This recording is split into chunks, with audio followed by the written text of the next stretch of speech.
And welcome back guys. तो आप सभी का स्वागत है आप सभी के यूट्यूब चैनल पे। तो दोस्तों आज मैं आपको 12th क्लास हिस्ट्री का क्वेश्चन पेपर दिखाने जा रहा हूं। तो प्लीज़ यार लास्ट तक वीडियो को देखिएगा और आपके लिए हेल्पफुल वीडियो हो तो प्लीज़ यार चैनल को सब्सक्राइब कर दीजिएगा। तो चलिए वीडियो स्टार्ट करते हैं। तो यहाँ पर आपको लगभग ये जो पेपर है वो आपको 80 नंबर का मिलने वाला है और यहाँ पर आपको पूरा इंट्रोडक्शन मिल जाता है। आप चाहें तो इसको पढ़ सकते हैं, तो मैं इसको स्किप करते जा रहा हूँ। आप चाहें तो इसको रोक के बिल्कुल आसानी से वीडियोज़ में जो भी जानकारी लिखी है वो पढ़ भी सकते हैं।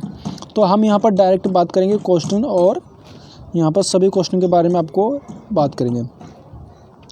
तो यहाँ पर सबसे पहले बात करेंगे सेक्शन ए की। सेक्शन ए में क्या क्या क्वेश्चन मिलता है हिस्ट्री के अंदर आपको।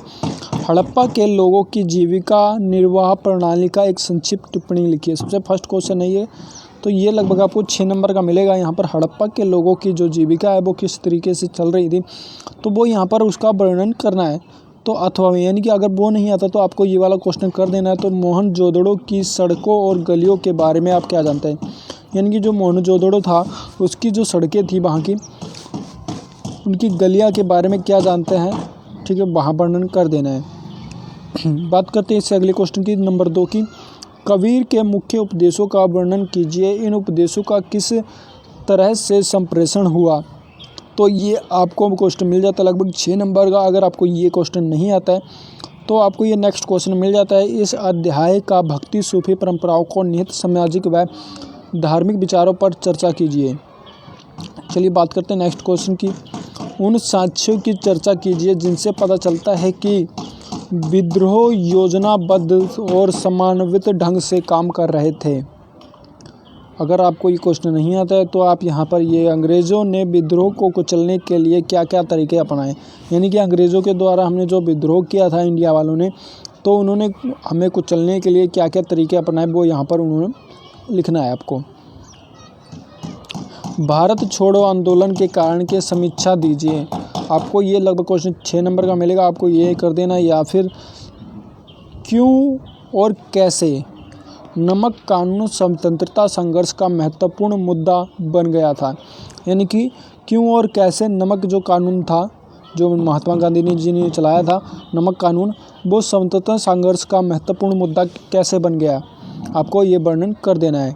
तो यहाँ पर सेक्शन बी में जो क्वेश्चन आता है, कनिष्क पर एक संक्षिप्त टिप्पणी कीजिए।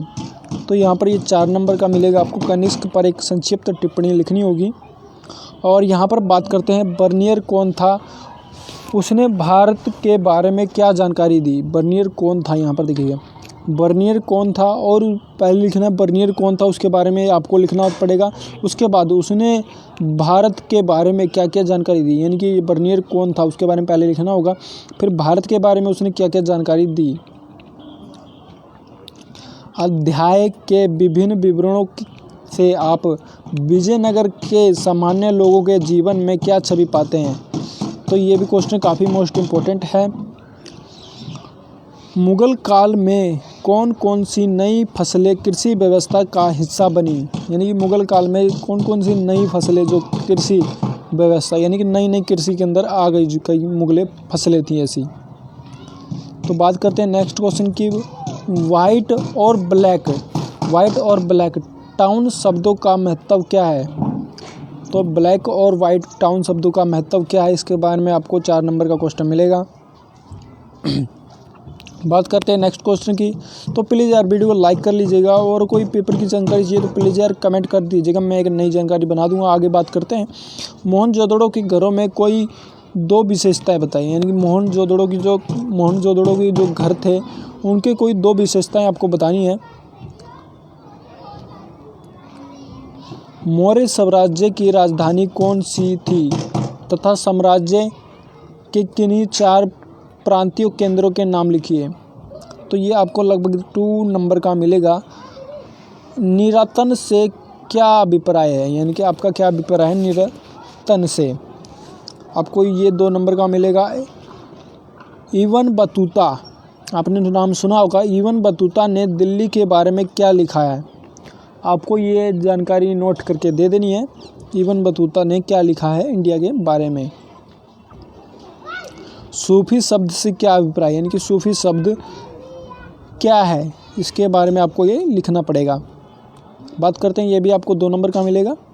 मुगल काल में मिलायकेता के आधार पर भूमि के 2 प्रकार लिखिए। यानी कि मुगल काल में मिलायकेता के आधार पर आपको 2 प्रकार यहाँ पर लिखने होंगे। इतिवर्त क्रॉनिकल क्या थे और ये क्यों लिखे गए। यानी कि इतिवर्त क्रॉनिकल क्या थे और वो क्यों लिखे गए, आपको ये लिखना होगा। ठीक है, बात करते हैं मुगल काल के प्रांतों को क्या कहा जाता है। मुगल काल के जो प्रांत हैं उनको क्या कहा जाता है और इसका मुखिया कौन होता था। पहाड़िया लोगों द्वारा अपनाई गई झूम खेती क्या थी। झूम खेती वह थी जो लोग एक जगह छोड़कर वापस दूसरी जगह करने लग जाते थे, बस झूम खेती कहलाती थी। महात्मा गांधी को राष्ट्रपति क्यों कहते हैं, आपको ये भी लिखना पड़ेगा इसके बारे में। बात करते हैं नंबर डी की। डी में आपको कुछ एक नंबर के क्वेश्चन मिलेंगे। तो सिंधु घाटी के लोग सोना कहाँ से प्राप्त करते थे। जो सिंधु घाटी के लोग थे वो सोना कहाँ से प्राप्त करते थे। एकलव्य की जो कथा थी कौन से ग्रंथ से मिली थी। जो एकलव्य की कथा थी वो कौन से ग्रंथ से मिलती है। प्राचीनतम बौद्ध ग्रंथ किस भाषा से लिखा गया है। यानी कि प्राचीनतम बौद्ध ग्रंथ, जो बौद्ध ग्रंथ पुराना है वो किस भाषा से में लिखा गया है। विजयनगर साम्राज्य की स्थापना कब हुई।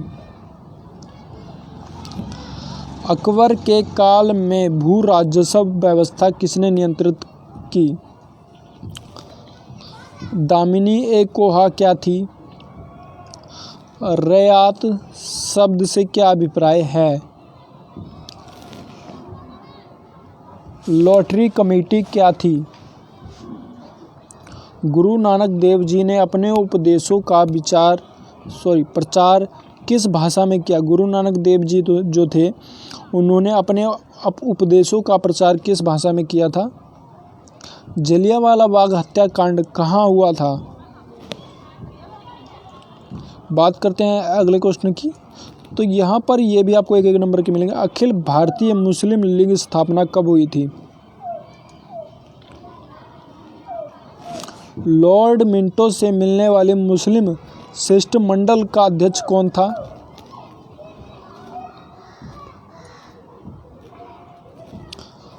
3 जून 1947 ईस्वी को निम्नलिखित में से किस योजना की घोषणा की गई थी। यानी कि 3 जून 1947 को इनमें से किस योजना की घोषणा की थी।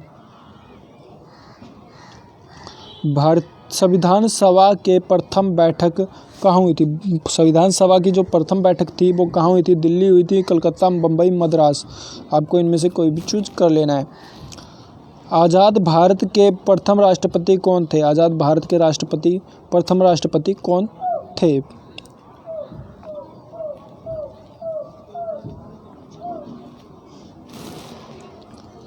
भारत संविधान सभा का गठन कब हुआ था।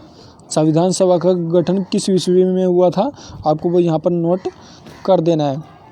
तो जी हाँ दोस्तों, बताइएगा वीडियो कैसी लगी, और अगर वीडियो अच्छी लगी तो प्लीज़ यार चैनल को सब्सक्राइब कर लीजिएगा, वीडियो को लाइक कर लीजिएगा, ताकि मैं इस तरीके की जानकारी आपको देता रहूं। और किसी पेपर के बारे में जानकारी चाहिए तो प्लीज़ कमेंट कर दीजिएगा, ताकि मैं इस तरीके की जानकारी आपको देता रहूं। तो फिर मिलूंगा अगली वीडियो में, तो देखिए नमस्कार, जय हिंद।